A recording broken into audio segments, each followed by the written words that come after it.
Bienvenue dans Un dodo à la fois, le podcast qui raconte le sommeil des enfants. Dans Un dodo à la fois, j'interviewe des parents afin qu'ils nous racontent leur histoire avec le sommeil de leur enfant. J'échange aussi avec d'autres professionnels sur tout ce qui peut impacter le dodo. Je m'appelle Mégane, maman de Mathieu. Je suis accompagnante postnatale spécialisée en sommeil des tout-petits. Et comme je suis aussi esthéticienne au naturel, j'ai créé un institut spécialement dédié aux mamans. Mon objectif, faire du bien aux mamans et donner confiance aux jeunes parents. J'espère que ces témoignages vous feront réaliser que vous n'êtes pas seul à vous inquiéter du dodo de votre enfant. Faites avant tout confiance à votre instinct, soyez libre d'adhérer ou non à la vision des parents que vous écouterez. Bonne écoute! Aujourd'hui, je suis avec Clara. Salut Clara. Salut Mégane. Tu es la maman de Elio, qui a 20 mois aujourd'hui, et j'ai choisi de t'inviter sur le podcast pour nous parler de son sommeil, enfin de votre sommeil à toute la famille, car vous rencontrez pas mal de difficultés et ça peut faire écho à ce que vivent beaucoup d'autres parents. Donc tu vas pouvoir partager un petit peu votre quotidien et l'historique du sommeil d'Elio. Et peut-être que ça pourra aider d'autres jeunes parents qui vivent les mêmes galères. Déjà, première question, qu'est-ce que tu ressens aujourd'hui quand tu penses au sommeil d'Elio ? Le non-sommeil, je ressens. Non, je suis très fatiguée, je ressens la galère.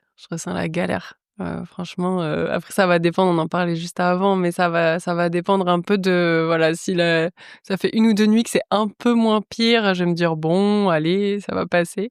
Mais non, globalement, franchement, on en chie avec mon chéri. Ouais. Non, franchement, je sais pas si on peut dire on est au bout parce que ça fait des mois qu'on est au bout. Oui, t'as l'impression que t'es déjà... Ouais, ça fait longtemps. Ouais. Puis il y a eu des phases d'encore plus de down, même si le sommeil pouvait être ni mieux ni moins bien, mais où suffit qu'il y ait autre chose dans la vie ou quoi, du coup le moral va redescendre encore plus.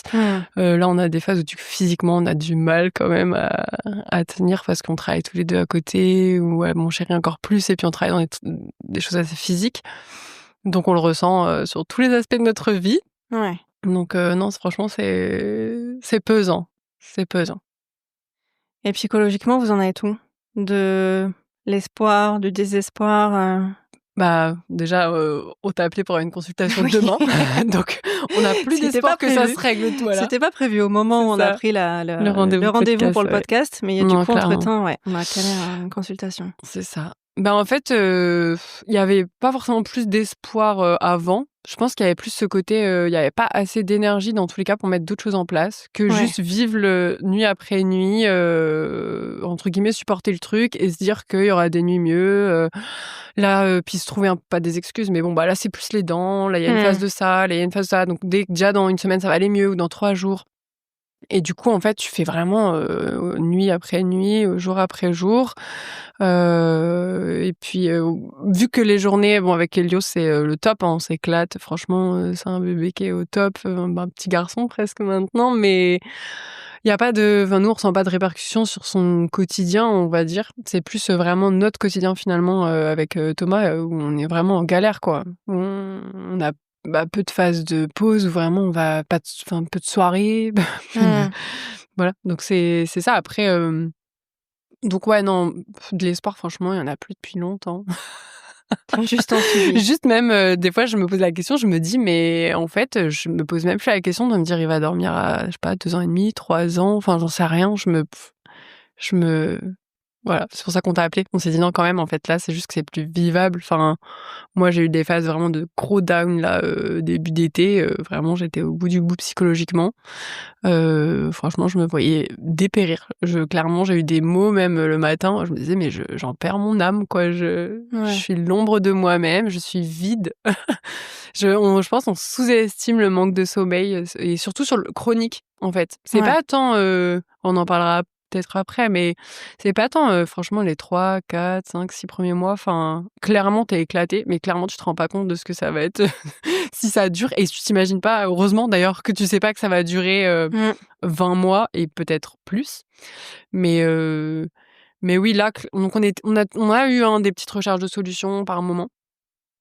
Mais là, clairement, on a besoin de sans se dire, «Allez, c'est bon, il va dormir, 12 heures d'affilée, avec des nuits parfaites», mais juste, quand même, avoir quelque chose Avoir de du mieux. ouais, un peu Ouais. plus doux, qu'on puisse, que ce soit plus agréable pour tout le monde, quoi. Ouais. Voilà. On va revenir du coup sur l'historique. Mmh. Est-ce que tu te souviens comment ça se passait au début, déjà? Alors, ça, c'est la mémoire, des femmes en postpartum, c'est vraiment La un mémoire des sujet, jeunes alors là mamans, ah ouais, ouais. de fou et surtout quand tu dors pas, je pense. Du coup, je me rappelle de bon, moi, à la naissance, c'était collé serré, collé peau à peau, donc du coup, en plus, j'allaite. Donc je pense que ça déjà, enfin en tout cas pour nous, c'est déjà ça nécessite une proximité et cetera. Donc les premières semaines, vraiment, je pense que c'était peau à peau et je me rappelle, nous, on avait acheté directement un cododo qui était collé à notre lit, avec Thomas, et c'était moi qui dormais à côté d'Elio, OK. sachant qu'il s'endormait tout le temps au sein. Donc en fait, je pense que des fois, je le gardais au sein, enfin je m'endormais avec lui, il dormait sur moi, enfin beaucoup il dormait sur moi, Mmh. sachant qu'à 1 mois et demi, il a été malade, donc là, clairement, il dormait sur moi un peu en déclive, enfin c'était, même nécessaire. Puis moi, je pense j'avais peur, enfin de qu'il s'étouffe ou enfin voilà. Mmh. Donc il y a eu ça et après ce qui a été directement compliqué, c'est que moi, avec l'allaitement, j'avais un réflexe d'éjection fort. Donc en fait, j'avais, un gros débit de lait et du coup, suivant la position qu'Elio prenait, il vomissait, tout son lait en jet, OK. quoi. Donc on pouvait se retrouver la nuit, genre avec le lit enfin, on se retrouvait souvent avec le lit plein de vomi, donc sachant qu'il avait pas de tétine, au début par choix, après on a essayé la tétine parce que du coup, en fait, il s'endormait au sein, mais du coup, Mmh. si quand il prenait le sein, c'était trop. Si c'était trop, ben, il vomissait. Donc du coup, on s'est dit: «On va essayer» et il refusait la tétine, on voulait pas du tout forcer le truc. Donc là, c'est déjà ça a commencé à, être compliqué. Mmh. À être compliqué. Oui, parce que du coup, il voulait revenir s'endormir au sein par besoin de Ouais, succion, c'est mais ça. le problème, la particularité du sein, c'est que, du coup, s'il est stimulé, Ah il ouais, produit du lait. ouais. Donc Et puis j'avais et du volume, enfin j'avais de la ouais, quantité et vraiment, si je retirais la tête d'Elio, j'avais des jets de lait, dans le ouais. vide, quoi. Donc en fait, ça s'est un peu réglé, mais c'était pas évident du coup pour moi parce que du coup, fallait que je change surtout c'était surtout la position, Ouais. d'Elio et forcément en grandissant aussi, lui, plus il a grandi en fait, plus il pouvait supporter je pense le débit Mmh. important. Mmh. Donc ça s'est, amélioré, je saurais pas dire combien de mois, Ouais. mais on va dire dans le temps, ça s'est quand même amélioré, mais ça a mis quand même du temps. Donc il y ait plus de vomi et cetera et surtout fallait que je l'ai du coup dans une certaine position qui était pas la plus confortable pour moi et encore moins pour dormir. Du coup, je pouvais, pas trop dormir en même temps que lui. Clairement, la position allongée sur le côté, où lui il est dans le lit et moi, allongée sur le côté à côté de lui, ça c'était clair, ça le C'est faisait pas vomir. possible. OK. Je sais plus comment ça s'appelle, quand il est, sous mes seins, c'était pas possible parce que le sein était dessus, donc là c'était vomi. Donc c'était OK. vraiment, quand il est allongé à côté de moi et la tête un peu au-dessus de mon sein en fait, OK. et il y avait que ça. Donc moi j'étais vraiment fallait que je me cale, enfin clairement c'était D'accord. pas fou, quoi. Et puis du coup, j'étais en hypervigilance, je pense, Oui. aussi. Ouais, ouais. Et du coup, il y avait des changements de couche puisqu'il était quand même beaucoup Ouais. et il pleurait à chaque changement de couche pendant un moment puisque c'est un bébé D'accord. de février. Donc Eh ouais. dès que tu le Bah, mettais à ouais. poil, Ouais.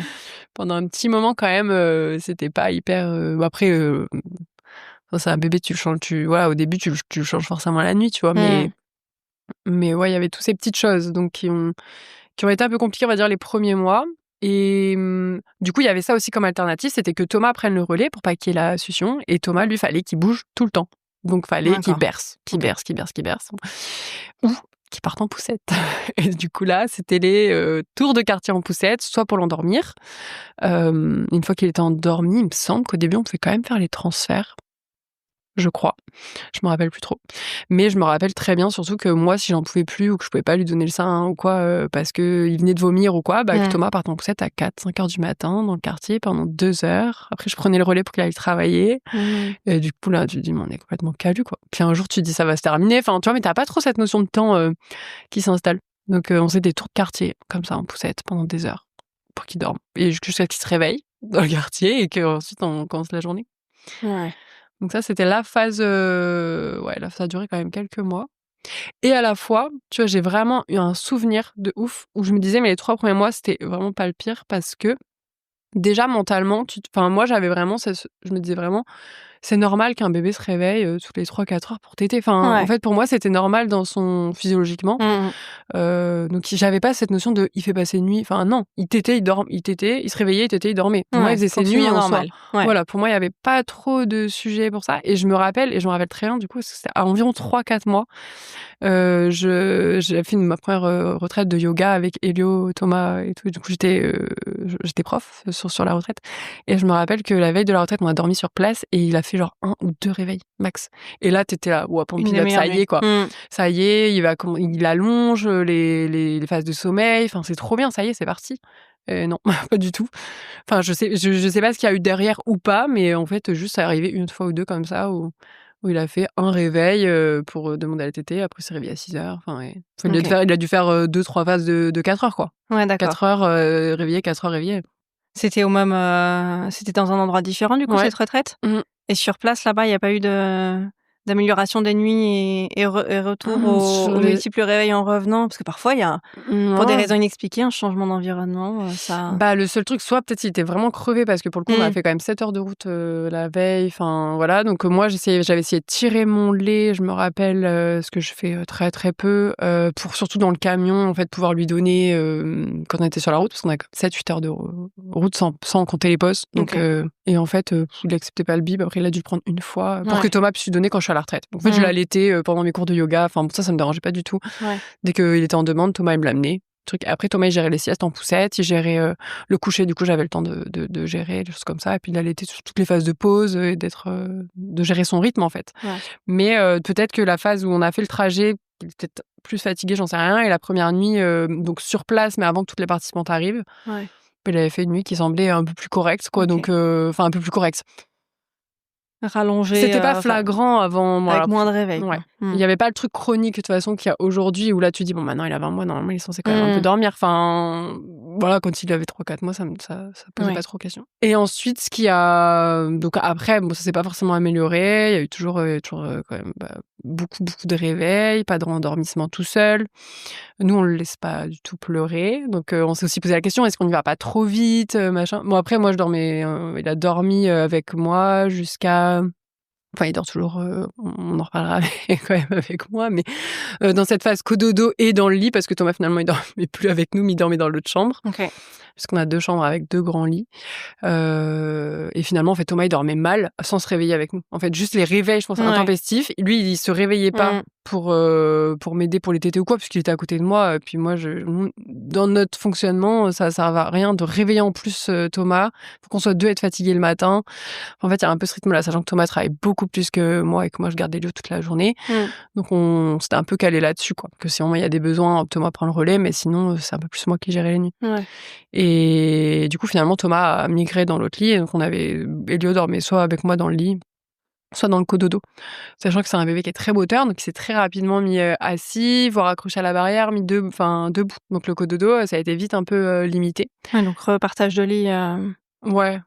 Bah après, vraiment, vrai partage de lit, en fait, assez, je sais pas, 6 mois, peut-être, je vais dire une bêtise, mais même peut-être avant. De toute façon, quand Thomas était pas là, plein de fois, en fait, je l'allaitais, puis je le posais à côté de moi, et puis on dormait, voilà. Et après, la problématique, après, on s'est dit, quand même, comment ça se fait Et un des gros questionnements où on pensait que ça allait se régler, c'était l'alimentation. Parce qu'Elio a commencé à manger à peu près, on a commencé la diversification nous à 6 mois, puisqu'il était allaité exclusivement, donc notre médecin elle avait pas dit que c'était... Enfin, on savait que c'était entre 4 et 6 mois, mais franchement elle a pas du tout pressé le truc. On commençait à faire goûter un peu avant, mais pas plus que ça, et à partir de 6 mois on a vraiment mis un petit peu plus en place l'alimentation de découverte, etc. Et c'était pas du tout un bébé qui avait de l'appétence pour la nourriture, quoi. Enfin, clairement, oui, pour goûter, etc., mais alors aucun appétit particulier. Et du coup, il a pas mangé jusqu'à tard. Enfin, pas vraiment fait des repas jusqu'à tard. Donc, on a pris un accompagnement sur la nourriture. On a essayé de voir aussi s'il y avait des problèmes de gag réflexe. Enfin, il y avait quand même un petit gag réflexe peut-être un peu plus important que la normale, des choses comme ça. Bon, rien de physiologiquement fou, hein, donc ça s'est débloqué, mais tard finalement, presque à 1 an et un peu plus, à vraiment faire des repas, et encore pas tout le temps, et finalement pas plus de pas plus d'incidence que ça sur les nuits, quoi. Oui, d'accord. Vous aviez espoir que l'alimentation, elle consolide un peu les apports en journée et donc demande moins d'apports la nuit. Et en fait, pas du tout. Non. En fait, on s'est dit, parce qu'il t'était autant la journée. Enfin, moi, j'ai jamais compté le lait que je donnais, etc. J'ai quand même beaucoup de lait, donc j'avais pas ce côté à me dire, mais peut-être pas assez. Faut stimuler plus. Je me suis pas trop pris la tête là-dessus. J'en ai parlé à quand on en parlait, j'étais au médecin de 13 ans. Elle était pas du tout affolée sur les réveils réguliers, etc. Donc, en fait, on laissait un peu le process se faire, quoi. On se disait, bon, bah voilà, c'est juste qu'il a besoin de 3, 4, 5 réveils. Ça dépend des nuits, quoi, mais c'était quand même assez réglé, etc. Ouais. Et donc voilà, puis l'alimentation, donc ça n'a pas amélioré, parce que là, il mange bien comme il faut, et il se réveille quand même la nuit, il demande quand même à téter. Bon, après, c'est mécanique, hein. Maintenant, la nuit, moi, hop, tu te réveilles, hop, le sein. Enfin, tu vois, c'est au plus simple. Enfin, clairement, on a un peu... on a essayé pendant un temps de un peu plus... j'appelle ça batailler, batailler, mais quand t'as pas trop d'énergie, de dire bon allez, on a essayé plein de fois avec Thomas de dire faire une autre méthode, machin, peut-être pas assez sur le long terme, j'en sais rien, mais bon, c'est pas moi qui vais, c'est Thomas, comme ça, il y a pas mon odeur, il va peut-être avoir moins envie de téter, machin, un truc. En fait, franchement, c'est pour 30 minutes après il se réveille pour finalement, enfin tu vois, c'était trop fatigant pour les deux, donc finalement tout le temps qu'on pouvait, on faisait au plus simple de... Ah oui, parce que c'est très coûteux en énergie, en fait, de mettre en place un changement. Exactement. C'est en ça que c'est compliqué, l'accompagnement de la parentalité, c'est que parfois, effectivement, il faut en plus essayer des changements. C'est même pas être garanti qu'un changement va fonctionner et va apporter du mieux, parce que parfois, effectivement, on dit bon, on va essayer de mettre en place un changement. Donc déjà, le changement est coûteux en énergie, et puis parfois ça fonctionne pas. Donc c'est très coûteux aussi en énergie mentale de se dire ça a pas fonctionné. Mais c'est ça. Et je pense que c'est pour ça qu'on en a parlé depuis longtemps de potentiellement prendre une consultation, et clairement j'étais pas prête et que j'avais pas envie. J'étais clairement en train de me dire, mais je préfère, je crois, supporter tout ça, etc. Enfin, dans mon deal, qui est pas très rationnel, que de se dire, mais je prends rendez-vous, on met des trucs en place, machin, si ça marche pas, je crois que je vais m'effondrer. Enfin, j'aurais pas l'énergie de faire un truc, un changement, etc. On avait suivi, du coup, un petit peu là ce que la médecin nous avait conseillé, du coup, plutôt Thomas Yaï, qu'on laisse un petit peu pleurer en compagnie toujours du parent, etc. Franchement, ça n'a pas fonctionné plus que ça. Et voir, je sais pas si c'est ça ou pas, mais en fait après, Thomas pouvait plus coucher pendant 3 mois, quoi. Donc, tu vois, ça, en tout cas, c'était la suite. Donc, est-ce que c'est ça pendant une semaine, là, 10 jours, on a essayé de faire en sorte que Thomas fasse un peu plus le relais pour pas que ça prenne tout le temps le sein, tout le temps le sein, tout le temps le sein. Et au final, après, pendant presque 3 mois, c'était le rejet. Et le vous rejet du avez papa, l'impression que c'est le fait de lui avoir imposé, entre guillemets, j'en sais rien. Franchement, l'accompagnement plutôt avec papa, et que du coup... J'en sais rien, je sais juste que ça corrèle. Enfin, ça a été la suite, quoi. Il y avait un peu de 2 soirs par semaine, ou peut-être moi, dans mon positionnement intérieur, c'est sûr, c'est papa, en fait, qui doit gérer, parce que moi, je pars de la maison pendant 2 heures. Donc, tu te réveilles ou pas, c'est papa qui sera là. Donc, je pense qu'il y a quand même un mécanisme un peu inconscient qui se met en place. Enfin, quand même de lien, mais là, en plus, il y a plus de compréhension de sa part, Elio, mais voilà. Après, on a aussi exploré la piste un peu de l'émotionnel, etc., en allant voir un ostéo qu'on nous avait conseillé, un ostéo un peu magnétiseur, enfin voilà, pour voir un petit peu énergétiquement s'il y avait des choses à régler, etc. Et ça a rien fait du tout. Mais alors rien du tout. Moi, on regrette pas de l'avoir fait, on a essayé, mais voilà. Donc en fait, on a dit bon, vas-y, c'est bon, on fait comme ça, et un jour ou l'autre, ça passera. Mais un jour ou l'autre, c'est quand? Parce qu'un jour ou l'autre, parfois, c'est long. Ouais. Il y a eu des périodes où c'était très dur. Très dur. Très dur, quand et la sieste et les nuits, c'est compliqué. Et on doit quand même assurer le taf, enfin le reste des choses, quoi, à un moment donné. Donc oui, il y a du relais, mais il y a des limites aussi. Enfin, donc voilà. Donc, comment ça se passe la journée? Les siestes, ça se passe comment? Ah, les siestes. Les siestes. Les siestes. Les siestes, il y a eu plus on va dire j'allais dire les nuits, c'est régulier dans le chaos. Voilà. Les siestes, il y a eu quand même des moments réguliers où c'était plus cool, enfin plus calé pour tout le monde, on va dire. En ce moment, c'est le chaos. Donc ça augmente le côté fatigue nerveuse, de se dire mais là j'ai même plus. En plus moi, vu que je suis avec tout le temps, en fait j'ai même plus un espace pour juste faire le ménage, enfin être un peu plus même tranquille, lire un bouquin et tout pendant 1 heure, quoi. Donc les siestes, c'est toujours l'endormissement au sein, comme le soir. Encore ça me dérange pas. Sauf que ça par contre, ça a toujours été au plus loin que je me rappelle, c'est compliqué, c'est que j'ai du mal à enlever le sein. En fait, il s'endort dans mes bras, donc je berce un peu en même temps qu'il a le sein, je me pose à côté, puisque maintenant, il n'y a plus de souci, je peux m'allonger à côté de lui, m'endormir à côté de lui depuis quand même un moment, mais il y a plus ce réflexe d'éjection fort qui le dérange, donc ça fait plusieurs mois. Et en fait, là, je peux plus retirer le sein pendant une demi-heure. Là, typiquement, aujourd'hui, c'était, je pense, 50 minutes. Je peux pas, je retire et il pleure, il cherche, donc je remets. Et sinon, il se réveille vraiment, il s'assoit, et c'est pas possible. Donc, je fais plusieurs essais comme ça, quand je sens que vraiment qu'il t'aide plus ou que machin, j'essaie d'enlever la main dessus, machin, mais c'est très subtil, quoi. C'est vraiment très... Voilà. Et puis là, et en ce moment, 5-10 minutes, hop, maman, réveillée, machin. Donc, des fois, j'arrive à aller le rendormir. Ça, par contre, depuis des mois, je le rendors à la sieste. Pour qu'il fasse 2 heures de sieste, il y a quand même un réendormissement. Donc, il me fait 45 minutes, 1 heure tout seul. D'accord. Si ça va bien. Je le réendors et il refait une demi-heure, 45 minutes tout seul. Donc, en tout, s'il fait 2 heures de sieste, c'est arrivé qu'il fasse 3 heures, mais c'est quand même rare. Voilà, c'est une moyenne de 2 heures vraiment entre l'endormissement et machin. C'était vraiment là, c'est le must, quoi. C'est trop bien. Et là, aujourd'hui, c'était 1 heure en comptant 45 minutes, 50 minutes de tété, 5 minutes tout seul, 5 minutes, 10 minutes de réendormissement qui marche pas du tout. Donc, temps calme, allez, on essaye. Lui qui va drouiller un peu dans la chambre en mode non, moi je suis bien réveillée maintenant. Mais tu sens qu'il est crevé parce que cette nuit, ça n'a pas été une nuit en plus qualitative pour lui. Pour le coup. Souvent, ça reste des nuits qualitatives pour lui, même si il fait des réveils, il se rendort, lui, donc c'est surtout fatigant pour nous, mais en fait, pour lui, en soi, franchement, quand il se réveille le matin, il est en forme, il a fait 11 heures de sommeil, voilà, avec 4-5 réveils, mais ça, normalement, ça dure pas longtemps. Il se rendort, au final, ça rentre dans un créneau de réveil physiologique, 5 minutes, 10 minutes, puis après, il se rendort, donc il enchaîne, au final, quasiment, normalement. Non, pour lui, ça semble pas... Bon, sauf là, il y a eu 1 heure, du coup, quand même, de non-rendormissement cette nuit, donc du coup, je sentais que ce matin, déjà, c'était un peu fatigué, ça tirait, donc que la sieste devrait être de qualité, et ce n'était pas le cas, donc voilà. Souvent, c'est plutôt la nuit pourrie qui engendre une sieste pourrie, qui engendre... c'est ça. Et donc après, il faut sortir du cercle vicieux, puis après... Du coup, et nous, les siestes, la particularité, c'est qu'il l'a fait le matin. Il a fait vraiment... Il a fait... pendant longtemps, c'était... déjà, il se réveille tôt, donc c'est aussi pour ça peut-être qu'il a fait le matin, mais il se réveille autour des 6 heures. Allez, 6h30 si on est gâté. La grasse mat. Ça arrivait 7h pendant 2 semaines, je sais pas pourquoi. Fin août, début septembre, là, on avait presque un 7h quelquefois. Là, tu te dis, purée, déjà rien que ça fait du bien. Même s'il y a des réveils, franchement, 7h, ça fait du bien.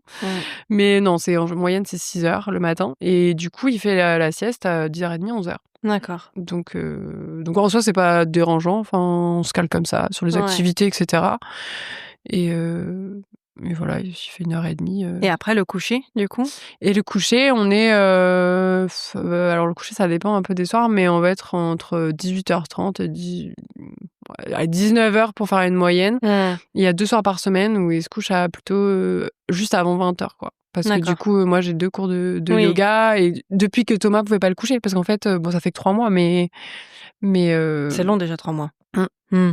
Et du coup, là, juste hier soir, c'est Thomas qui l'a couché, et je me dis, mais quand même, ça fait du bien d'avoir une soirée où tu le couches pas, et genre juste, je rentre après le yoga, le petit dort, et un peu quand même, parce que je gère toutes les siestes aussi. Alors aussi, ça a fait du bien depuis qu'on est passé qu'à une seule sieste, parce que quand il y avait 2 siestes par jour. Donc, et puis, quand la sieste, là, depuis 2 semaines, où je disais c'était compliqué, c'est que du coup, là, des siestes comme ça, où du coup, quand c'est une sieste vraiment chaotique, j'essaie de le refaire une sieste l'après-midi. Et des fois, je me demande, est-ce que c'est qu'il est en train de passer à des siestes d'après-midi ? Est-ce que c'est un peu trop tôt ?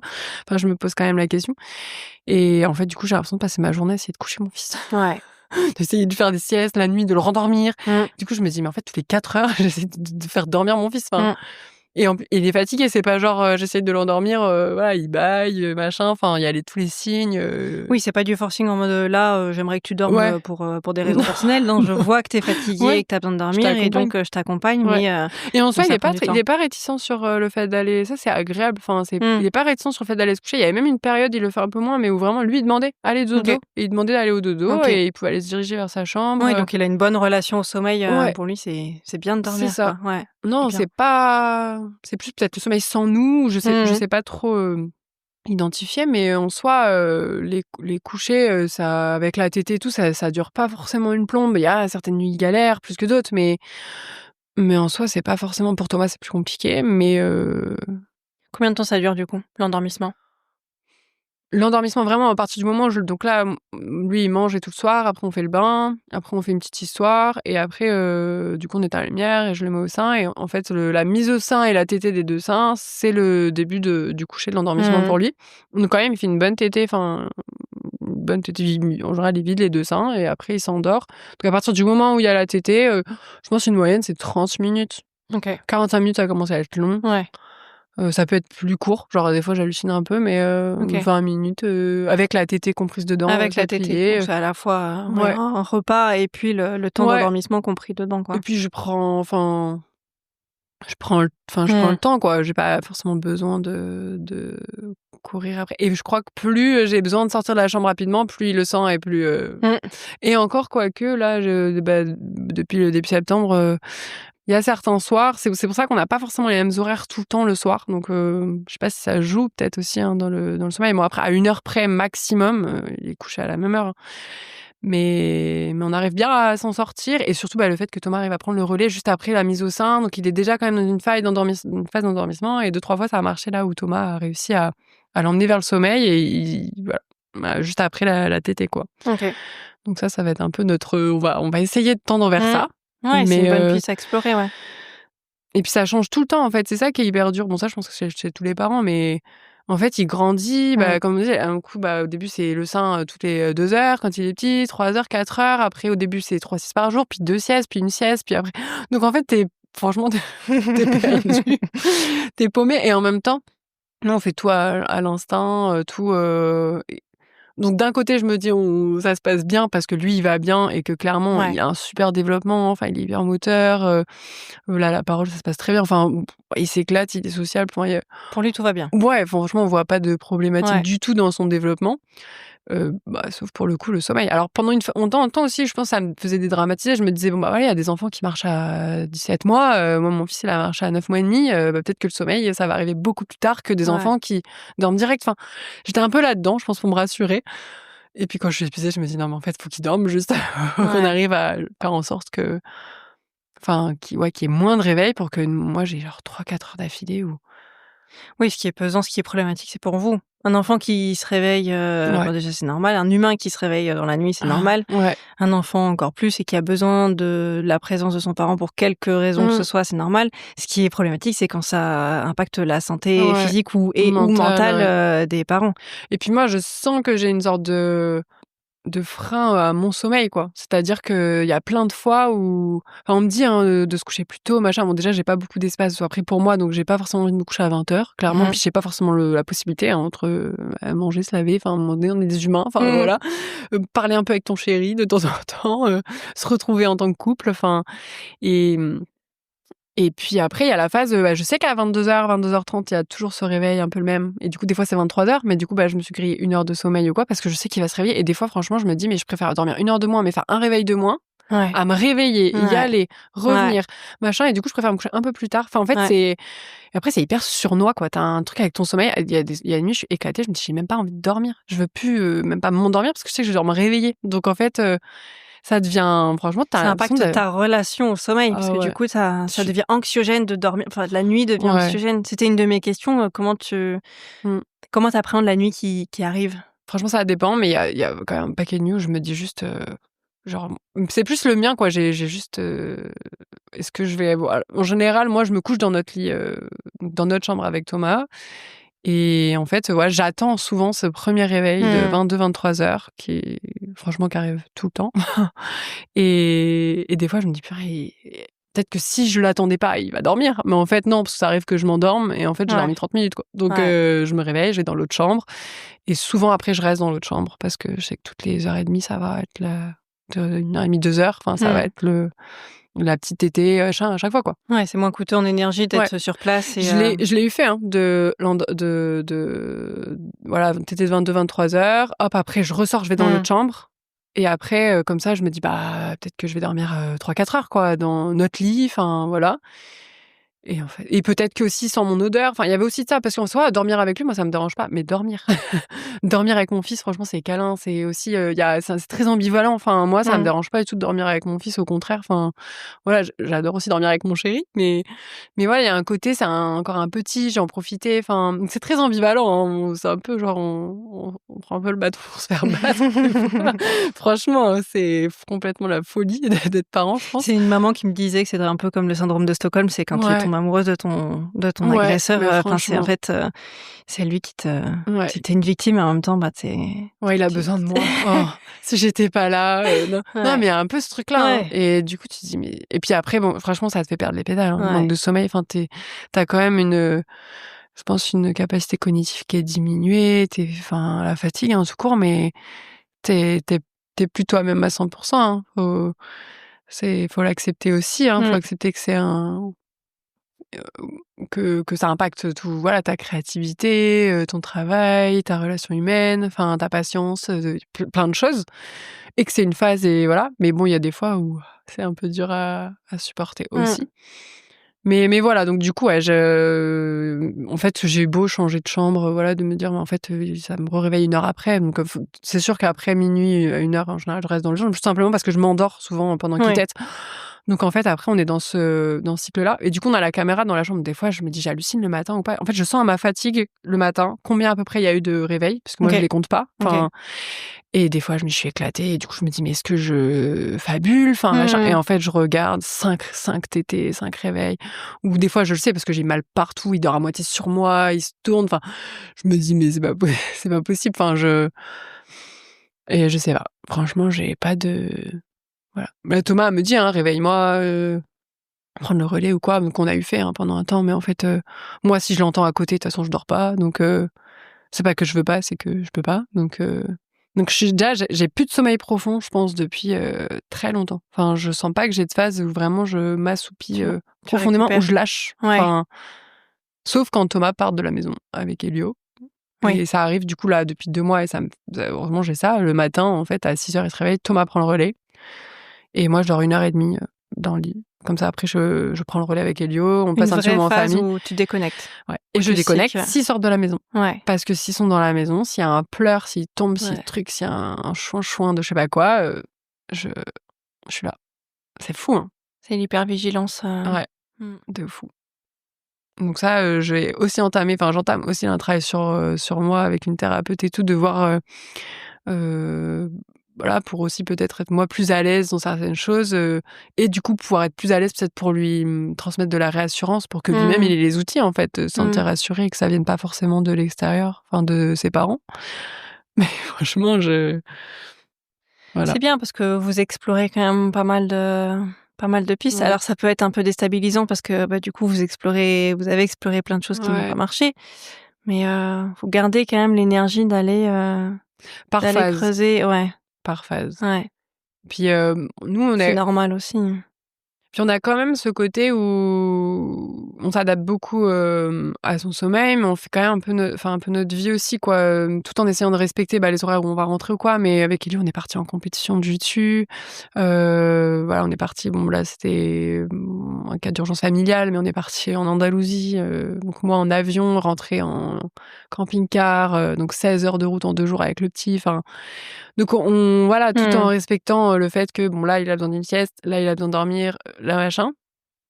Mais on bouge, on fait nos trucs, voilà, pas autant, je pense, que si on avait un bébé comme ça existe, qui dorme vraiment, et voilà. Mais moi, je fais des retraites de yoga, Thomas vient avec moi, c'est lui qui gère pendant 3 jours. Enfin, je me dis, des fois, on se complique peut-être un peu la vie, mais en même temps, c'est aussi vivre. Enfin, on a besoin de vivre ça. En fait, c'est un équilibre. On a besoin aussi de vivre ça. Le soir, nous, il y a 4 soirs par semaine où il y a soit jiu-jitsu et yoga. Donc, il y a 4 soirs par semaine où déjà avec Thomas, on n'est pas ensemble. Ouais. Mais c'est ça, et à la fois qui est fatigant et qui nous fait tenir. Enfin, où on a notre identité personnelle chacun, où on s'évade aussi, où voilà. Donc oui, vous n'êtes pas uniquement enfermé dans le quotidien avec bébé, je dans pense que votre là, maison, on pèterait un dans... plomb. Ouais. C'est ça, voilà, on pèterait un plomb, je pense. C'est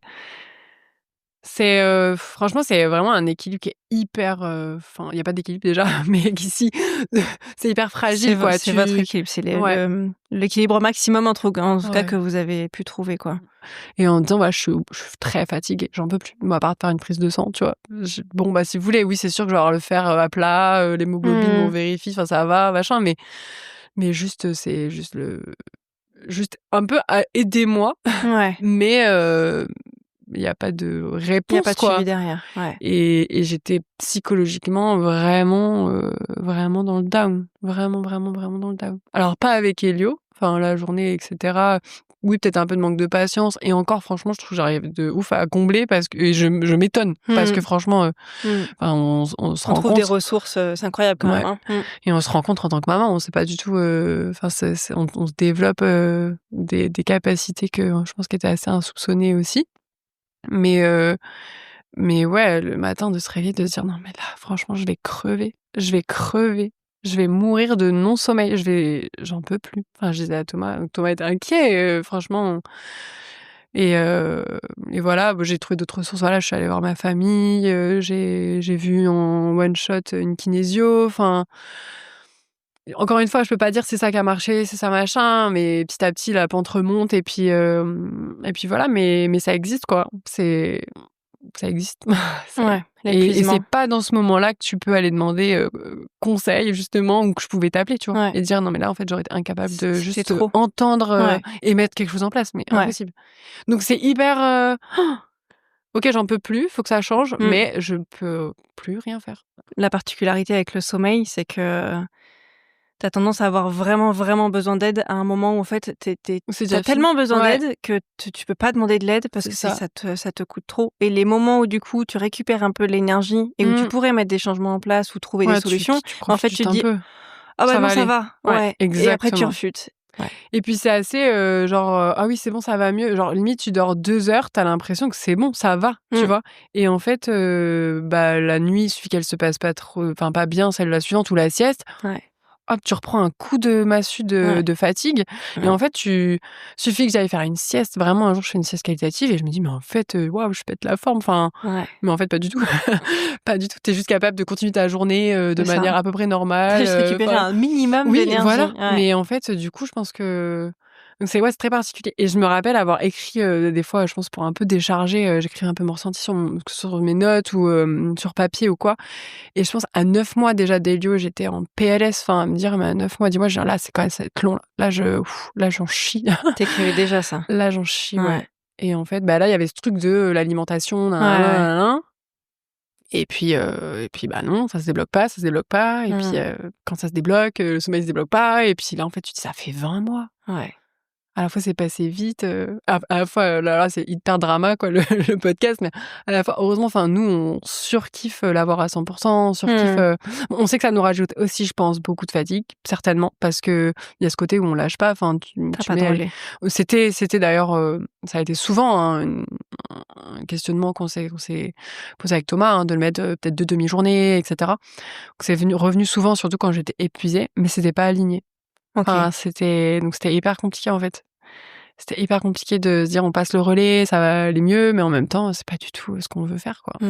Donc comme il y a eu la phase là où ça va quand même, c'est pas fou, mais ça va quand même mieux, en tout cas psychologiquement, qu'il y a que cet été, on va dire.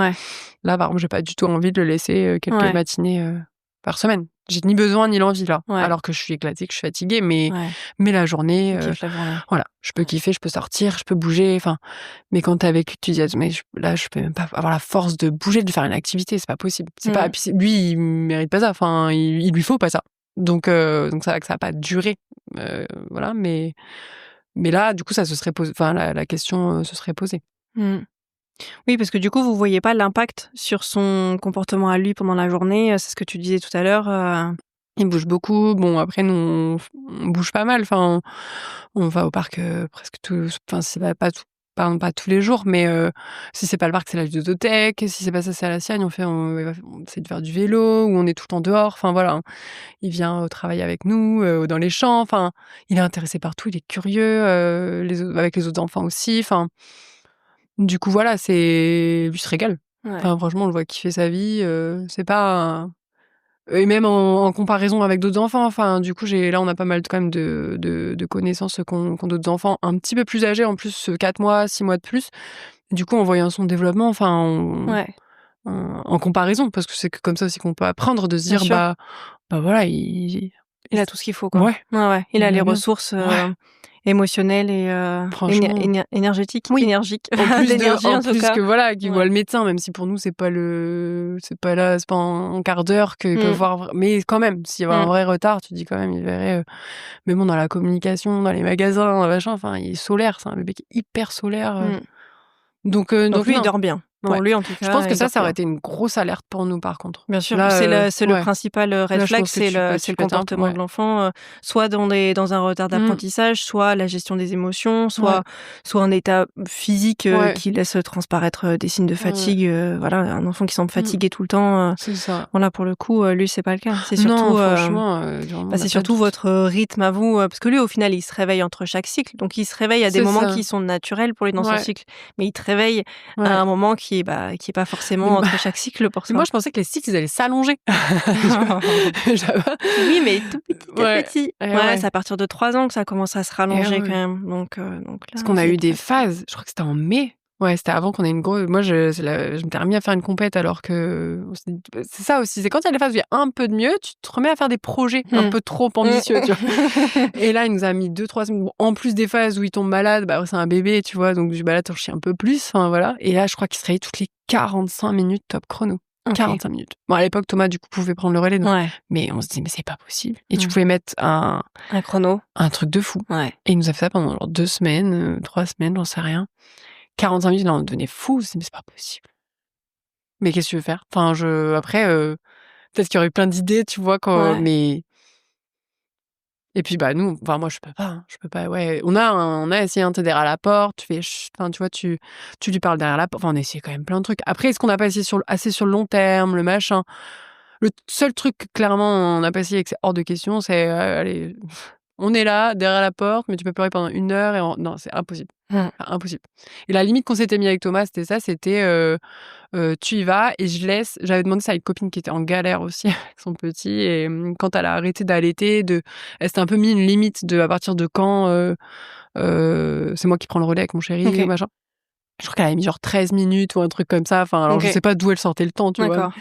Et nous, c'était à partir de 10 minutes, moi, de l'entendre vraiment pleurer avec Thomas. Donc, avec Thomas, toujours en présence, machin. Ok, donc c'était votre limite, c'était... te dire, il pleure. Thomas essaye pendant 10 minutes, et si jamais au bout de 10 minutes, ça fonctionne pas, c'est que toi, t'y vas. C'est ça? Ouais. Ok. Donc, je sais pas si c'est bien, si c'est pas bien, mais après, moi, qui s'endorme d'épuisement, clairement, c'était pas mon but. Enfin, je le sentais pas, quoi. Dans mes tripes, dans mon cœur, je le sentais pas comme ça. Donc, ça a pas marché. Mais ça, on a essayé de tenir quand même une bonne semaine. Enfin, voilà. Mais rien. Pas du tout d'évolution. Et puis, il y avait ce truc-là la nuit, où en fait, Thomas avait beau prendre le relais. Et moi, quand je me réveillais, c'était un peu comme ça. Et du coup, j'entends pleurer. Moi, j'ai l'impression que ça fait 5-10 minutes déjà. Et en fait, juste, ça fait peut-être 2 minutes qu'il pleure. Mais j'ai pas la notion. Enfin, en fait, moi, je dors à moitié. Des fois, je me retrouve dans l'autre chambre. Je me rappelle pas m'être levée. Des fois, quand je me couche dans la première chambre, que vraiment je m'endors et que j'ai que le matin, je me retrouve à côté de lui, je suis un peu... À quel moment je suis passée dans l'autre chambre? Je sais pas. Il y a vraiment... Moi, ça m'est déjà arrivé de croire que je l'avais dans les bras et que je m'étais endormie avec lui et qu'en fait, non, j'étais quand même retournée dans ma chambre. Ouais. Et combien de fois ça m'est arrivé et de dire à mon chéri, mais attends, mais il est dans mes bras là. Et mon chéri me dit, mais pas du tout. Alors c'est rare que pour le coup il soit à côté de moi, mon chéri, parce que c'est vrai que c'est pareil, on a fait chambre à part rapidement pour préserver en fait la qualité de sommeil des uns et des autres. Et puis en fait, mon conjoint dort mal, moi j'ai le sommeil hyper léger, et puis Mathieu se réveille encore. Donc effectivement, il a 2 ans, puis on essaie quand même de trouver les meilleures solutions qui fonctionnent pour toute la famille. Mais ouais, ça m'est déjà arrivé de me dire oh non, je me suis endormie à côté de lui, et en fait non, pas du tout, j'étais revenue dans mon lit.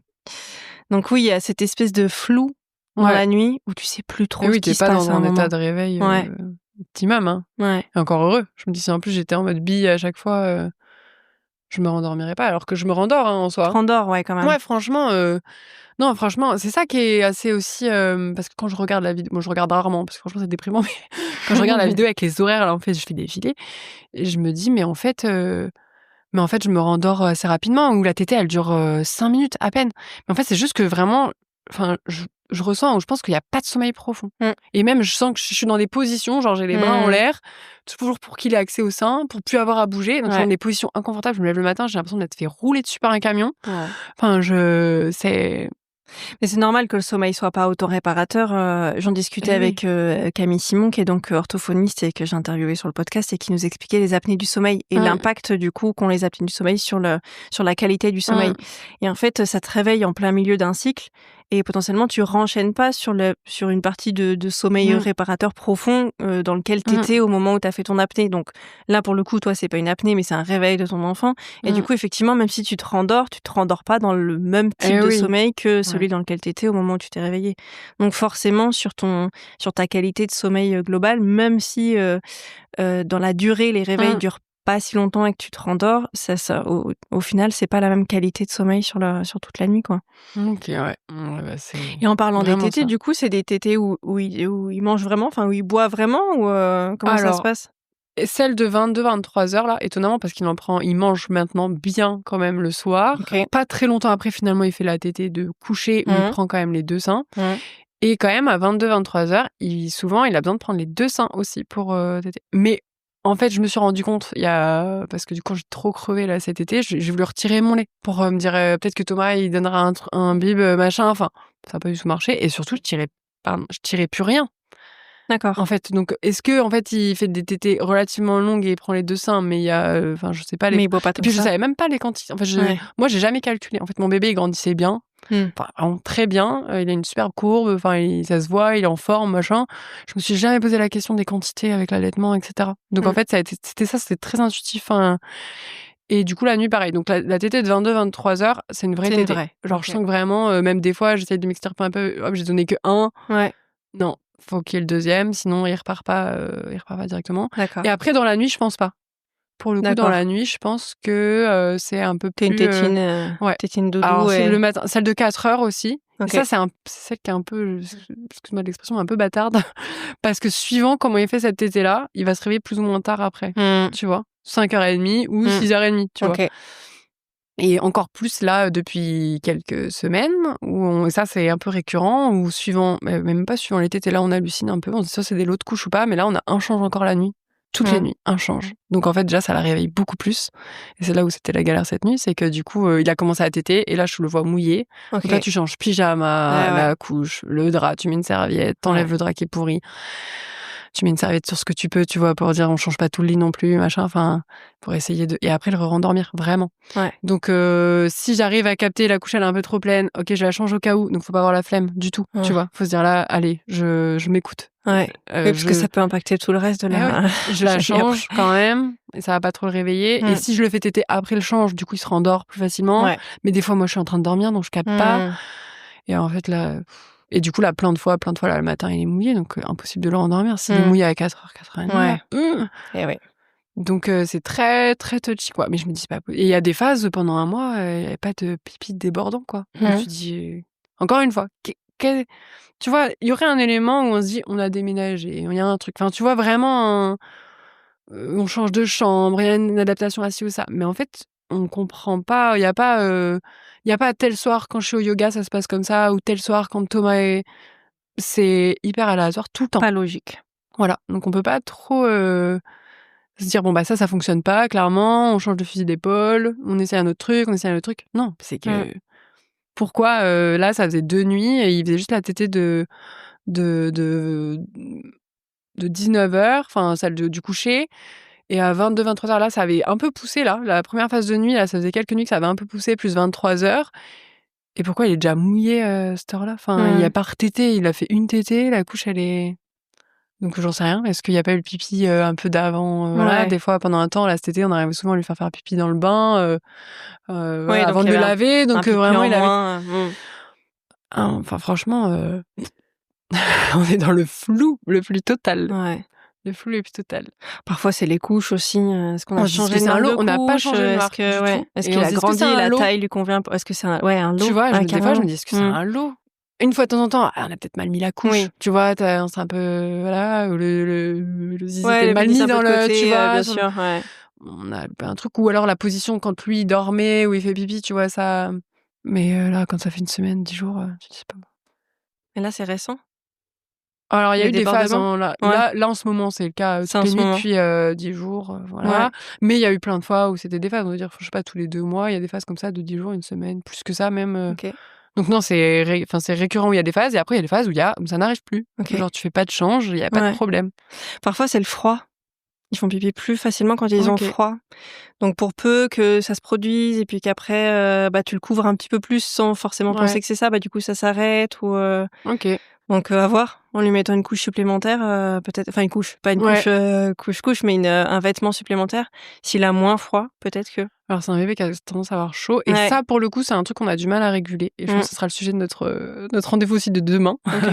C'est, comment l'habiller, la nuit. Lui, il ne supporte pas du tout les gigoteuses, OK. il supporte, pas les couvertures. Enfin Mmh. les pieds, en fait, qui s'en mêlent dans quelque chose, OK. il enlève. Ouais. Donc quelle tenue lui mettre, sachant que c'est un mec qui a plus chaud que moi, Ouais. je pense, qui a plus le tempérament un peu de son papa Ouais. et du coup, moi souvent je suis sous la couette et lui donc quoi lui mettre comme, sachant que maintenant nous on est régulé au poil, donc là c'est en train de changer aussi. OK. Donc ouais, ça c'est un Ouais. pour le coup, c'est une vraie question, que l'été de toute façon on pouvait pas non plus réguler plus la température que ça, parce que nous on n'avait pas la clim, Tu chaud, tu subis, point. voilà. Ventilateur, Ouais, tu clairement, te régules mais naturellement et c'est tout. donc cet été, il y avait un peu ça aussi. Là, tu te Mmh. rajoutes ouais, Mmh. enfin, c'est pas que tu te rajoutes une excuse, mais tu te dis: «Bah, forcément, de toute façon, il a Il a chaud tous les chaud. 4 matins, il Ouais. transpire, donc il a besoin de téter, Ouais. donc Ouais. non. Ouais.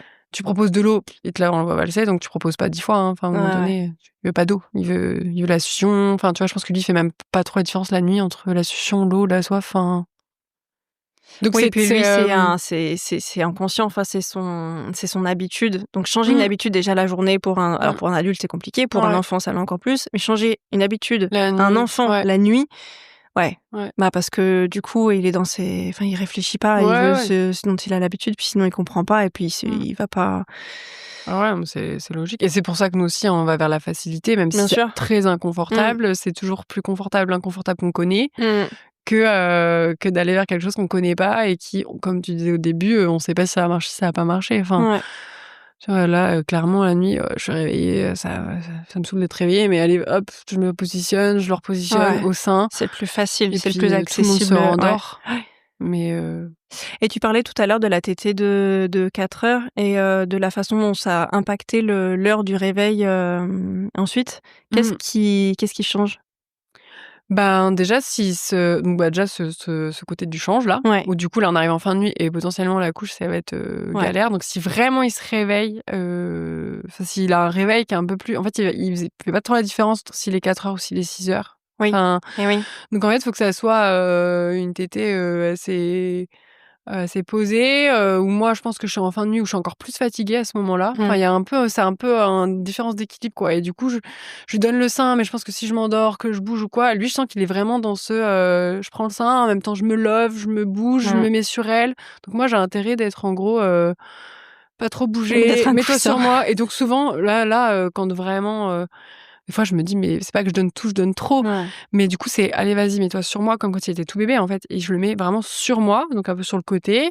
Hop, le sein dans la bouche. Après, quand il a fini, il se retourne, mais il reste sur moi et là, je me lève le matin, je fais: En fait, j'ai mon diaphragme qui est coincé, j'ai Ouais. les côtes, en vrac. Enfin, là, en fait, tu as plus d'amplitude respiratoire. Enfin, Mmh.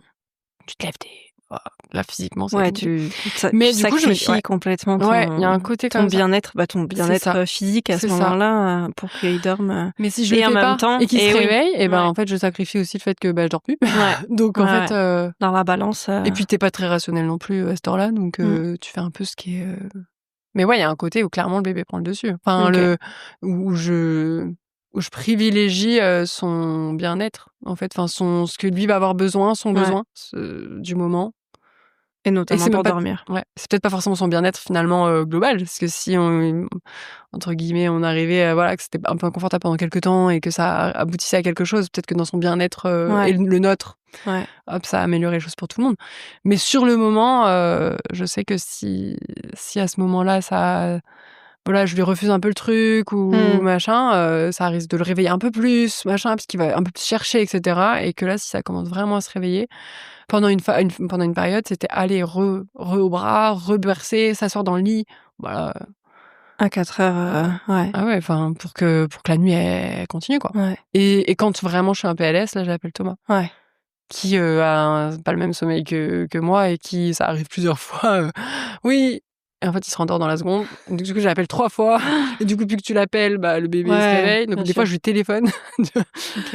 Et donc pas évident pour lui parce que lui, je pense lui, il a un sommeil qui est profond, mais du coup, il dort pas beaucoup parce qu'il se couche quand même relativement tard parce qu'on a des activités tard et puis qu'il aussi, il a envie de se poser, qu'il travaille beaucoup la journée, Ouais. que quand il travaille pas, il profite avec son fils, hein, voilà, il passe du temps un peu avec lui, mais des temps finalement pour lui, un peu pour se poser le soir, voilà, chiller, enfin faire ce qu'il veut, enfin. Et du coup, les matins sont tôt aussi, quoi.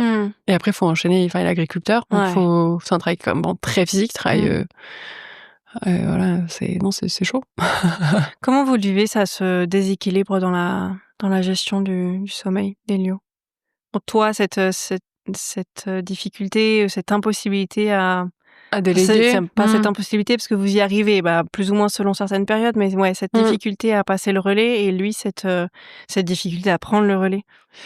Je pense que ça dépendait des phases. Là, clairement, depuis 2 mois qu'il prennent le relais le matin, il y a vraiment beaucoup de reconnaissance, quoi, et de me dire: «Mais merci», enfin, tu Ouais, vois, de c'est faire ça le ça, et bâtard, sachant que je cette sais que ça impacte, bah, que c'est quelqu'un qui partait très tôt au travail ou quoi. Alors je pense qu'aussi maintenant, ça c'est mon avis, mais avec Elio qui est un peu plus grand, la phase de jeu, et cetera, c'est aussi différent pour un papa, pour lui de pouvoir prendre le relais à ce moment-là. Il y a eu des phases, je pense, où il y avait de la il y a des phases où même c'est de la culpabilité, enfin de le réveiller, de pas savoir si ça va marcher, qu'ils sont encore plus fatigués la journée, enfin entre guillemets, ils travaillent aussi un peu pour 2, quoi. Enfin Ouais. donc en fait me dire, mais moi je travaille là, enfin Toi c'est aussi aussi tu en fait travailles pendant voilà, en fait c'est ouais. Toutes ces notions, hein, se bousculent, dans la réalité finalement, de se dire: «Ouais, mais moi, faut que j'assure aussi la journée avec notre fils, quoi, si je suis éclatée que». Ouais. Donc c'est très, mais voilà, je pense que j'ai un peu de culpabilité, ouais. Si je dois le réveiller, à 4:00 du mat, enfin qu'il doit aller travailler derrière, un peu de culpa et même de la peur, quoi, de me dire: «Mais faut pas qu'il se blesse non plus», puis là, moi, je le vois fatigué, tu envie tu aussi envie de j'ai aussi envie de le préserver, en fait, de voir mon mec, épuisé. Donc des fois, l'impression peut-être un peu de se sentir indispensable et devoir tout porter. Enfin, Ouais. alors que, Thomas me le dit, me le redit, bah, m'engueule, mais presque de me dire: «Mais en fait, appelle-moi, dis-le-moi, je prends le relais, je t'ai dit que je prenais le relais», enfin, tu vois? Et moi, la nuit, bah, en fait, je suis déjà réveillée, donc je suis dans le Ouais. truc, Ouais. je le fais, quoi. Alors que, en fait, le fait de le faire de manière récurrente, enfin, tout le temps, c'est vrai que peut-être que je le ferais 2 nuits, par semaine, ça se trouve, bah, ça m'allégerait, peut-être. Peut-être que du coup, on a toujours été dans «c'est réveil cet été, c'est réveil cet été», et du coup, la place du papa était moins, Elio n'a pas fait le rapport avec se rendormir ou peut-être pas assez, enfin, avec papa, ou beaucoup Il a plus fait facilement et vraiment, beaucoup plus confortablement avec ouais, maman, donc clairement, association, voilà, facile, voilà, sein, endormissement, c'est enfin ça. dodo, sein, ouais. Ouais. Mais clairement, et puis moi de le voir galérer, enfin Thomas, 45 minutes à l'endormir, debout, au bras, à le bercer, avec de la musique, alors que moi je sais qu'en 5 minutes ça peut être torché avec une tétée. Ouais. Donc hyper difficile pour Thomas de se dire, enfin c'est bon, enfin tu vois? Toi en 5 minutes, tu vois? Jamais il m'en a voulu, jamais machin. Mais c'est vrai que si moi j'avais le fallait pas se titiller là-dessus, quoi, tous les 2. Ouais. Parce qu'avec la fatigue, faut se le dire aussi, le couple c'est plus tendu, faut pas se mentir du tout. Enfin, Ouais. voilà, même si on met, toutes les formes possibles, franchement, je pense que là-dessus on assure vraiment au mieux, et on fait vraiment, enfin on tolère, au max pour que notre couple aille bien. Mais clairement, voilà, faut se soutenir, faut se soutenir. Et pas Et du coup, ça commencer à se renvoyer la non, balle de: «Oui, mais moi je fais ça, toi c'est tu fais ça. ça et moi Ouais. tu». Moi, c'est vrai que ça arrivait 2-3 fois où j'ai galéré, galéré, galéré, et lui en 2 minutes il arrive, et moi Mmh. tirer la tronche, tu vois? Dire: Mmh. «Ah!» Parce qu'en fait, c'est le moment, c'est sur le moment, et du coup Thomas, entre guillemets, «mal le prendre», enfin voilà, dire: «Ouais, non mais attends, toi c'est tout le temps», enfin, Mmh. et après tu dis: «Bah oui, c'est clair, C'est c'est vrai, légitime pour les c'est 2, vrai», ouais. Mais c'est tu vois? légitime aussi pour toi de te dire: «Bah, vas-y, Là moi ça j'ai fait galéré, c'est pas juste», ouais, enfin, ouais. c'est ça. Et Mais toi après tu c'est pas arrives, contre l'autre en plus, non, bien enfin, sûr. du tout. Mais c'est vrai que Mmh. tu es en mode, «Pourquoi ça a pas marché?» Et puis, Ouais. donc en fait, ouais, mais globalement, on essaye vraiment d'être une équipe. Vous avez comparé, votre situation de sommeil avec la situation de sommeil de d'autres parents? Vous avez Ouais, comparé Elio avec d'autres enfants? plein de fois, et c'est ce qui Qu'est-ce nous que vous a vous êtes dit? que c'est au petit bonheur la chance. Mmh. Et que du coup, en soi, à la fois, je pense que ça nous a fait tenir dans le temps, de dire genre on n'est pas seul, parce que franchement, on en a plein, vraiment plein qui galèrent. OK. Donc, Oui, donc vous aviez plutôt d'autres exemples d'autres ouais, parents qui galèrent. Donc c'était on a les deux. assez ouais, On a les enfants qui ont dormi comme ça un d'accord. peu du jour au lendemain, tu sais pas pourquoi, Mmh. et au sein et ou au bib. Enfin, donc OK, tu vois, il y avait eu ça aussi, parce que je me suis posé la question, est-ce que c'est le sein, machin. Enfin, je pense que tout le monde se pose la bien question, sûr. tu vois. Et en fait, on a l'exemple des deux, dans les deux cas, des enfants au bib ou au sein qui, au bout de quelques semaines, quelques jours ou quelques mois, sont endormis de manière s'endorment de manière spontanée et se réveillent pas avant 12 heures. Ouais. Et ça dure depuis 1 an et demi. Mmh. Et les exemples de au sein ou au bib d'enfants qui ont beaucoup de problèmes de réendormissement, de beaucoup de réveils la nuit, Ouais. de tout ça. Donc on a les deux et en plusieurs cas. Ouais. Donc je pense que c'est en ça aussi qu'on tient, entre guillemets, Mmh. de déjà de pas se sentir seul. Mmh Et mh. c'est aussi pour ça, je pense que ton invitation, ça me tenait à cœur, de dire, mais ça arrive beaucoup plus qu'on ne le croit. Franchement, c'est pas du 50-50, mais presque. Donc il y en a quand même beaucoup qui galèrent, qui mettent des trucs en place et qui galèrent. Donc en fait, on était un peu dans ce truc, en fait, un jour ça passera, mais c'est vrai que le truc c'est quand, quoi. Et ça serait plus facile de se dire, allez, on tient encore 1 an et demi, mais on Ouais. sait que dans 1 an et demi, c'est fini. Enfin, Ouais. tu vois, il y a un côté, bon, ça sera bien fini un jour. Enfin, c'est aussi ce qui nous fait tenir, dire un jour il aura 10 piges, Bien sûr. il va bien dormir. Et puis il y a ce côté aussi où il y a des enfants qui dormaient bien et qui, à 2 ans, il y a un peu Il y a des d'autres trucs qui choses se qui se passent, réveillent. tu vois? Et Mmh. tu te dis: «Bon, on espère que toute sa réassurance qu'il prend maintenant», bon, il y a rien, en fait, il y a rien de sûr pour rien, quoi. Donc Mmh. il y a pas, même avec les autres cas, hein, que je connais, il y a pas de cas similaires exactement pareils ou quoi, mais ouais, il y a des cas qui sont pas plus sympas que le nôtre. Enfin, voilà, il y en a quand même. Il y en a quand même, et il y a des proches, enfin vraiment. Vous partiez avec quoi comme idée sur le sommeil? Vous vous disiez que ça allait être, facile, difficile? Alors il y avait, il y avait ce côté proximité, de maternage proximal, qui était, entre guillemets «évident», enfin qu'on Mmh. allait mettre en place, donc co-dodo, co-sleeping, enfin vraiment ce qui était, le mieux sur le moment. J'avais pas trop d'a priori de me dire, ce que je fais maintenant, ça va forcément impacter dans 6 mois, 1 an. Enfin, tu vois, ça, je m'étais pas posé la question. Ce qui est un peu dur après, du coup, c'est pas que tu culpabilises, mais tu te dis, ça se trouve, t'as fait un truc de travers, tu vois? Et bref. Mais non, on n'était pas partis avec trop de trucs. J'étais partie avec ce côté, il va y avoir des réveils. Enfin, comme je te disais, jusqu'à 3, 4, 5, 6 mois. Enfin, un bébé, pour moi, ça fait. Il y en a qui font leur nuit, c'est un peu la chance, tu Mmh. vois, qui font leur nuit. Et d'ailleurs, moi, ça m'a toujours interpellée, ce truc de, il fait ses nuits.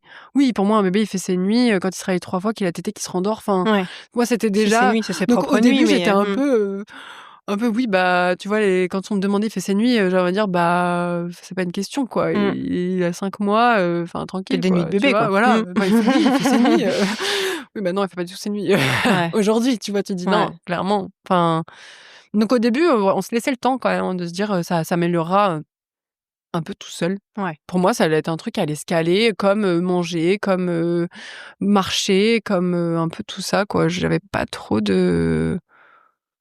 Enfin, je me rappelle pas, peut-être que je te dis ça mais je me rappelle pas trop m'être, inquiétée Mmh. ou, En tout cas, tu partais du principe que au moins 6 premiers mois, c'était de toute façon, ouais, il où va se j'aurais. réveiller, c'est normal et puis, Et puis que dans l'éventualité où il y aurait, quand les gens me disaient: «Il dort pas, enfin c'est la galère», ouais, 1, 2 réveils, quoi. ouais, Pas 5, ouais, pas. Là, les bonnes nuits, moi, c'est 3 réveils. ouais. 3 réveils par nuit, je suis relativement pas trop mal le matin, quoi. Mmh. Et moi, en plus, je me couche plus tard que lui, donc Ouais. c'est Eh enfin, oui, l'avantage, tu as une soirée quand il se couche tôt, mais en même ouais, temps, tu pas de. tu as moins de sommeil quand Et puis même. c'est son rythme, tu vois? C'est pas, encore une fois, comme la sieste le matin. Enfin, quand on me dit: «Oui, il fait la sieste le matin», enfin un peu, peut-être qu'il s'y ferait une sieste d'après-midi, machin. Non, mais en fait, moi le matin, il bâille, il en peut plus. Si même je Mmh. pars en voiture, il va s'endormir dans la voiture. Donc en fait, je Mmh. le couche à l'heure où il a besoin de se coucher, et l'après-midi, il tient super bien jusqu'à 18h-19h, Mmh. voilà. Donc ça me semble pas être un problème, en soi. Après, à voir si c'est mieux que ça change, mais à partir du moment, enfin, oui, un bébé qui se réveille à 8h, il se couche à 13h, moi, il se réveille à 6h, donc il se couche à 11h. Enfin, en soi, Mmh. voilà, donc ça, c'est un peu, puis ça s'est un peu fait tout seul, quoi. Et du coup, en termes de rythme sur la journée, il fait sa sieste avant de manger? Ouais. OK. En fait, il fait un et puis vu qu'il bon, il fait souvent, il fait la tétée au réveil, donc 6h. Enfin, il tète, Ah oui, puis en plus, il tète 5h30, 6h. avant de dormir, donc en fait, il a une espèce de Mmh. collation Ah à oui. 10h30 Ouais, avant de faire sa sieste, de ouais, collation ouais. lactée et après il a Mmh. C'est ça. un repas Et solide, il mange après, ouais. OK. Est-ce qu'il y a des choses qui t'ont aidée malgré tout dans tout ça? clairement, c'est horrible de dire ça, mais les copines qui galèrent, de Ok. se dire, Se en sentir fait moins seule, ouais, du coup. Ouais, donc tu leur souhaites que ça s'améliore bien sûr. de tout ton cœur. Mm. Mais tu dis: «Bon quand même, voilà, on fait pas tout mal, quoi». Et aussi, ça nous avait, il y a une rencontre qu'on avait fait en compète. Là, tu vois, j'étais déjà quand même assez en je pense que celle-là, il devait avoir 6-9 mois. Ouais, 9 mois, je pense au moins, parce qu'il commençait peut-être juste à marcher. Et une dame, qu'on avait rencontrée, qui avait une petite du même âge, et elle disait, mais on m'en parlait du coup très furtivement, et elle disait: «Mais mon premier il dormait comme ça du machin, et elle dort pas», et j'ai fait exactement la même chose. Ouais, parce que Voilà. c'est quand même très énergivore de constamment tout remettre en question quand en Chercher, fait ouais, ça fonctionne pas. c'est ça. Ça arrive souvent. Ouais, Hmm. en fait, tu dis: «Mais il y en a beaucoup, Hmm. mais il y en a beaucoup». Beaucoup plus qu'on ne le croit. Ouais, Mais c'est parce qu'aussi il y a un manque d'accompagnement. ouais. Enfin, bon, c'est pas pour prêcher pour ma paroisse, Mmh. mais ne serait-ce qu'à la maternité, on te parle pas de sommeil. Non, Là où on te parle assez ça, je trouve d'alimentation, ça et dommage. encore, c'est un peu, enfin, Mmh. t'entends un peu tout et n'importe quoi, que ce soit pour l'allaitement ou pour le bib. Mais pour le sommeil, c'est assez troublant de se dire, Personne c'est en grosso parle, modo, bon, bah, un bébé, ça dort, ou ou ça ça dort dort pas. pas, ou ça réveille, ça Ouais, se réveille, ou ça pleure pas. Enfin, et puis voilà, c'est la loterie, bien sûr que ouais, c'est la loterie. Mais en même temps, il y a plein de choses que tu peux, faut le déjà, ne serait-ce faciliter. que comprendre ce qui se passe. Quand tu peux l'améliorer, c'est encore mieux. Mais juste comprendre, ça fait du bien. Et tu vois, l'allaitement, je m'étais renseignée sur rien, le sommeil sur rien. Enfin, tu vois, c'était un peu, bah, on verra, quoi. Ça aurait pu être d'ailleurs, beaucoup plus problématique, et il y a eu mais je m'étais dit un peu, bah, en fait, je prendrai au fur et à mesure l'aide aux besoins, et Mmh. pas le sommeil, tu vois? Mmh. L'allaitement, j'ai été voir la sage-femme, j'ai été voir, une conseillère, mais aussi parce que je pense que les 5 premiers mois, j'avais plus la force, Ouais, tu vois? Et en ouais, fait, au bout de 9-10 mois, tu te dis, et puis après tu arrives vite à 20 mois, enfin, tu ouais. vois? Et finalement tu te dis: «Bon, bah, pourquoi me prendre? Et puis au pire ça servira à rien, mais au moins c'est bon, Au quoi». moins, Tu j'en vois? aurai le cœur On aura net. un autre, Ouais. discours, Mmh. d'autres questions, et puis peut-être parce que, pas tant que je vais me donner faux espoirs ou quoi, mais parce que je me dis déjà: «Franchement, si ça s'améliore, ça sera bien». Enfin, ça Mmh. sera bien. Et je pense qu'il y a des petites choses en effet sur lesquelles aujourd'hui, tu vois, je te disais la tenue, le chaud-froid, enfin tu vois, Mmh. je pas savoir quel pyjama lui mettre, quand on le change, tu vois, j'ai un pyjama chaud, après j'ai pas de pyjama chaud, je lui remets un pyjama un peu plus léger, enfin tu vois, et qui veut pas de couverture. Le jour, j'ai vu, tu vois, dans une chose que tu as partagée, où tu vois, je connaissais pas une sorte de gigoteuses, mais Une avec les turbulette pieds, avec les mais pieds, voilà. c'est pareil. Mmh. Donc est-ce que, tu vois, déjà ce genre de choses pourrait lui convenir, et Mmh. puis, faciliter déjà, bah, quelques moments dans sa nuit, et puis, Mmh. bah, du coup pour nous aussi. Mmh. Mais ouais, je conseillerais d'en parler, quand même, de prendre peut-être plusieurs avis, et après de se faire son propre avis, mais de pas rester isolé, si on sent qu'il y a des choses qui peuvent être, mieux, et pas s'inquiéter trop tôt non plus, pour le coup. Bah, à 2 mois, clairement, il y a pas grand-chose à faire. Enfin, avant Ben 3 mois, non, les ouais. cycles de sommeil, c'est des cycles de bébé, et c'est, Ouais. grosso modo, les Mmh. conditions, comme dans le ventre de maman. Donc, il y a aucune habitude de sommeil qui Mmh. s'ancre. C'est vraiment, juste, de la réponse aux besoins primaires et de la réassurance, sans dire que c'est facile, mais c'est un peu plus binaire. Là où ça se complexifie à partir de 3-4 mois, alors sans forcément dire qu'il faut, tout remettre en question à ce moment-là, parce Mmh. qu'il y a Oui, il y a bébé, des ils bébés auraient 6 pour mois. qui, voilà, ça se il y a pas de difficulté, ou il y a des difficultés que plus tard, et cetera. Mais vraiment, oui, non, Mmh. pas trop se poser de questions avant Mmh. 3-4 mois, ça c'est sûr. Je trouve ça difficile de savoir à quel moment, ou s'il faut peut-être en systématique enfin pas demander de l'aide, mais en parler à une conseillère, tu vois? Mmh. Comme ça a été facile, par exemple, pour le coup, pour l'allaitement, tu vois? Mmh. Peut-être parce que un peu plus éclairée. OK, je l'ai pas du tout prévu, en amont, de me dire, «Je vais forcément voir une conseillère en lactation». Je m'étais un peu dire: «On verra comment ça se passe», et en fonction, ouais, mais des fois, ça aurait pu être presque trop tard. Enfin, tu vois, si tu un problème, tu vois, Mmh. le temps de tu es un peu dans la panique, ou j'en Ouais. sais rien, ça aurait pu peut-être foirer, et peut-être que ça devrait être à la même échelle, le sommeil. Bah, l'allaitement, c'est un peu particulier parce que ça peut aller très vite. Ouais, La dégringolade peut aller très vite, c'est c'est-à-dire ça, qu'une douleur peut s'installer, c'est ça. une crevasse Ouais, puis sur une un sein, ça peut crevasse, après ça s'installer. Du peut coup, tout, ouais, voilà, du coup, la tout mise au sein, dégringoler. compliquée, la lactation qui C'est baisse, et vrai, après c'est un c'est cercle vrai. vicieux qui peut aller très, très vite. Là où le sommeil, bah, comme on le disait déjà, les 3 premiers mois, bon, bah, c'est un peu Ouais. aléatoire, et puis voilà. Et puis après, c'est plus dans la durée. Enfin, Et du ça, tu coup, le bah, sais pas, tu vois? ouais, ouais, ouais. Tu le sais pas. Moi, je m'étais dit, ça sera dans la durée, mais tu vois, je savais pas que c'était. Du coup, plus tard, à 6, 7, 8 mois, tu regardes un peu sur Internet, tu dis, bon, c'est censé se réveiller combien de fois? Les siestes, c'est censé. Parce que même les siestes, moi, je me suis toujours calée sur lui. Besoin de dormir, pas besoin de dormir. Enfin, je me suis pas dit, à cet âge-là, il faut 3 siestes, à cet âge-là, il faut 2 siestes. Oui, je regardais un peu, et ça, la doc, quand même, le médecin traitant, te disait à peu près, bon, là, il faut à peu près qu'il ait sur sa journée tant d'heures de sommeil, tu vois. Donc, en fait, tu fais un peu le calcul avec les nuits, la sieste. Tu dis, moi, si t'es à 1 heure près, ça va, tu vois, et encore. Enfin, mais globalement, on était tout le temps dans les clous. Donc, c'était encore une fois avec les réveils. Mais lui, quand il dormait, c'était réglé. Donc, du coup, ouais, je sais plus pourquoi j'en venais à ça, mais. Que tu t'étais pas renseignée avant sur les. C'est plus quand ça vraiment commence à être éclaté qu'on s'est dit, bon, là, ça fait 6 mois quand même, ou ça fait 8 mois, ça fait, tu vois, et là, tu dis, là, ça a commencé à être. Mais je pense qu'avant ça, tu te dis, c'est fatigant, mais en fait, on a décidé d'avoir un bébé. Enfin, un bébé, c'est fatigant. Enfin, tu vois. Il y en a qui ont de la chance, il y en a qui n'ont pas de chance. Et après, là, tu dis, bon, il y a quand même un truc qui s'installe, il y a quand même une problématique parce qu'on n'est pas fait pour vivre comme ça. En fait, il y a aussi ça. Tu vois, ce côté. Moi, j'ai un peu ce côté physio de me dire, mais en fait, on n'est pas fait pour ne. Enfin, je suis pas faite pour pour être réveillée comme ça sur le long terme. En fait, je suis pas faite pour subir cette fatigue chronique sur le long terme. Donc là, je me dis qu'il y a un souci. Si mon corps ne peut plus le supporter, je me dis qu'il y a un problème. Il y a un déséquilibre. C'est ça. Ouais. Et puis encore une fois, quand les journées se passent à merveille, tu dis bon, tu vois, ça compense en fait à ce côté. Tu même dans des trucs comme ça, il était ouf quoi. Il était limité. Tu vois, un bébé, c'est lumineux, sa machine, ça évolue, ça grandit. Tous les jours, nous on le voit tous les jours, donc tous les jours on voit grandir, tous les jours on voit un nouveau truc, tous les jours.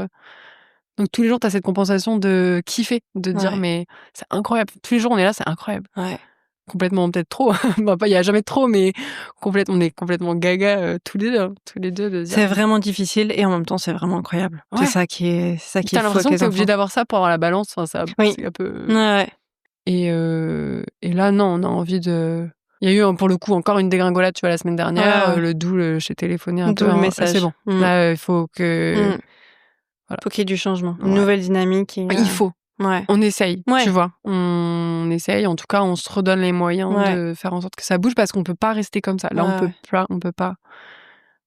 On est trop fatigué, ça impacte trop notre couple, ça impacte trop notre. Moi, il y a des choses que j'ai envie de refaire et je sais que sans changer mon quotidien, juste d'être plus créatif, productif, plus envie dans certaines choses, déjà être juste moins fatigué, hein, clairement, sans aller plus loin, mais ça impacte aussi tout le reste, quoi, ton bien-être.